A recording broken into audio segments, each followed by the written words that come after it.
bizote football kan league kan eda sanber tebeyak English Premier League table update han etaila hi latest table update adia pakhatda hian Arsenal an over 50 points Arsenal hi at sub again but some thup parukti borvel thup riat vel game sob thu pariat vel total tura dia 23 bats at khel to 50 points at huwa at champion do dem ti hi riat chen chho thega at chen sual lo chuanin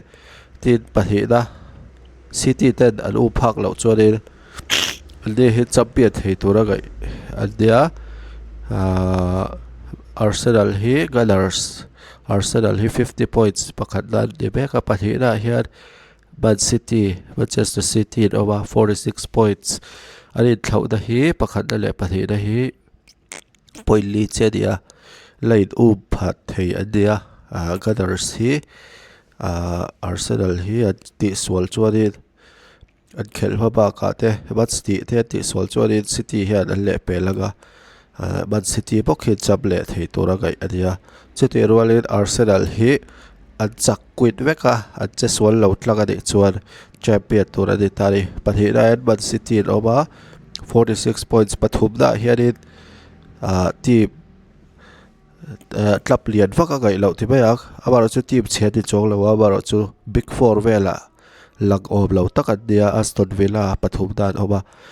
46 points an fubek boka goal difference adhi achet joka wagin goal difference at chejok adi wagin pathum dan over 46 points ve City den an fu chuan palina hian Manchester United hi fadia khel thatak pe kha dia 3-2 ida di ka sia Arsenal pakhatna back Arsenal hit lea 3-2 khan chakin ka sia fadi ka topit khela khan Manchester United big four an laga palina 38 points an fuwa chuan pagana Chelsea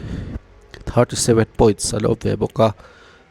points ai thlau lo hlobri hlea pagana Chelsea over 37 points parukna Liverpool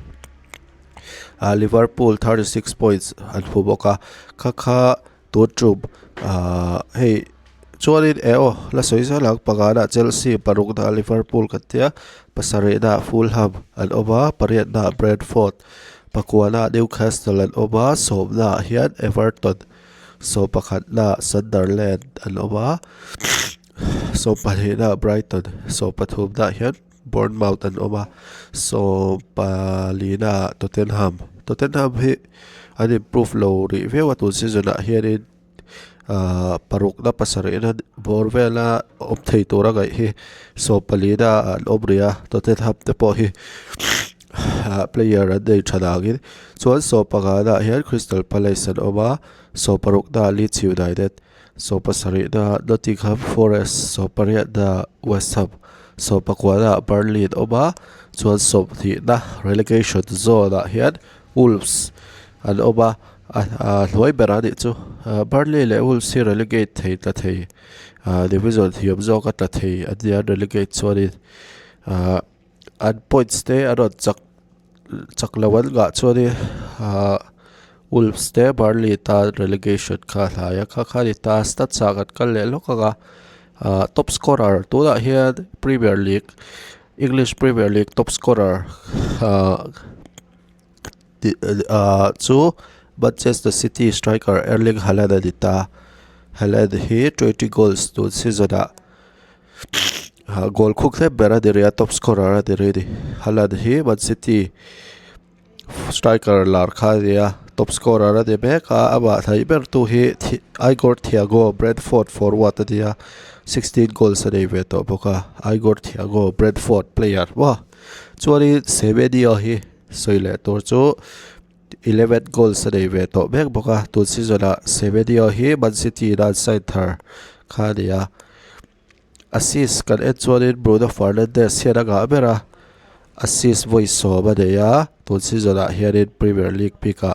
chuan Ryan Cherky Man City player hianin voice assist voice dei ve boka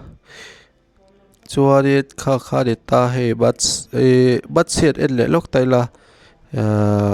hei hi 31st January chu dak tuk le wei thi kwa ni to hei tutkar top in khel tur te hi an et tai la di sop thu pakhat January te Sunday bo Saturday le Sunday kar top in khel tur te han et tai Leeds United le Arsenal phashoi tu table phashoi tu Arsenal le tu banga Wolves le Bournemouth le tu banga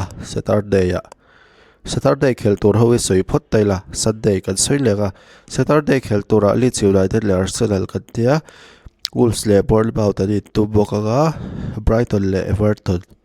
chuan Chelsea le West Ham chuan hei Sunday agada to dia Sunday hei zanlai ani mai the kan ram anga chuanin khat le chan ve batia Liverpool le Newcastle Sunday khel tur house le taila Liverpool le Newcastle adiaga Aston Villa le Brentford hei Sunday zan ani kan ram anga chonbo kan ram anga life end tur ta chuanin Sunday zan khel tur he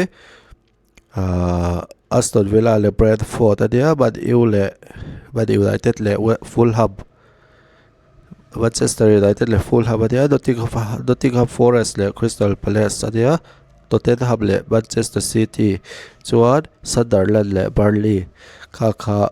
Match Week 24 Match Week 24 khel tur ho itup tur te tutkar top ain khel tur te aditari chuan tikhan football EPLB ka chuan podcast karot dei zota